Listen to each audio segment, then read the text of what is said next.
507 kraskamizdan 2 sashay, 600 kraskamizdan 2 sashay va 101 kraskamizdan 3 gramm ishlatamiz.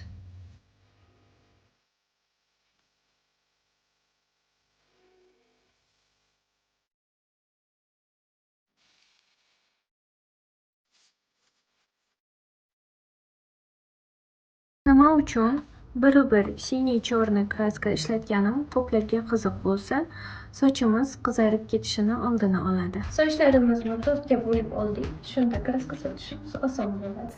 Har doim ishimiz tez bo'lishi uchun sochlarimizni chetlaridan boshlab surtamiz.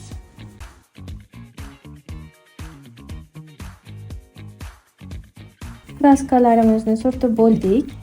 Hech qachon sochimizni o'rab tashlamaymiz. Bir xil holda qoldiramiz, rang bir xil olishi uchun. Oq sochlarimiz bo'lmagan sabab sochimizda kraskani 25 minut ushlaymiz. Agar oq sochlarimiz bo'lsa, qo'rqmasdan 45 minut ushlasak ham bo'ladi. Xayrik shampunimiz keratin, kollagen va organik bo'lib, sochimizni yaltirashiga va jilovg'or bo'lishiga yordam beradi. Professional lineyka.